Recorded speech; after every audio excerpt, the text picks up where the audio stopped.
Regarding Chernobyl, today marks the 25th anniversary of one of the world's worst nuclear disasters to date. On April 26, 1986, at 1:23 a.m., reactor number 4 at Chernobyl exploded, sending out a radioactive cloud over Belarus, the Ukraine, Russia, and other parts of Europe. 2 workers were killed by the initial explosion, and by July 1986, 28 people had died, 300 had been hospitalized, and over 100,000 people were evacuated from their homes. 25 years later, radiation danger at Chernobyl is still so severe that a 16-mile radius remains sealed, reached only through 2 checkpoints. RADnews correspondent Stephanie Robert was allowed inside with a camera crew to check current radiation levels. Thanks, Melissa. I'm standing just outside what once was one of the world's largest nuclear power plants in the world. 6 days after the accident, the radiation level in the vicinity was about 1900 millisieverts, and I'm about to test what the radiation level is today. Are you all ready? It looks to be about 417 micrograys per hour.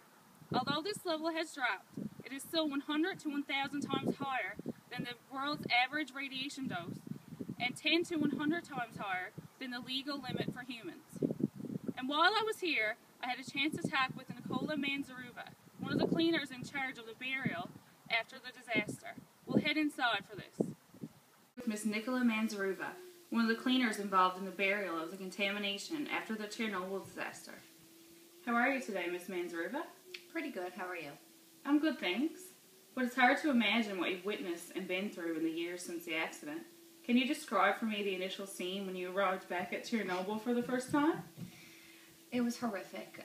It was a war zone. Everything was still in its place but abandoned. Schools, cars, hospitals, everything. Nobody was left when I got there. That sounds terrifying, Nicola. And what did your work as a liquidator or cleaner entail exactly? We had to take vegetation samples and check contamination levels, see how much radiation was there. So whatever was contaminated we had to bury, which was pretty much everything. Houses, cars, even animals. So we dug big holes and we just had to get rid of everything. So how did working in this environment affect your health? We didn't really see effects at first. Eventually I just started to feel like I had a cold, fever and chills. I was tired all the time.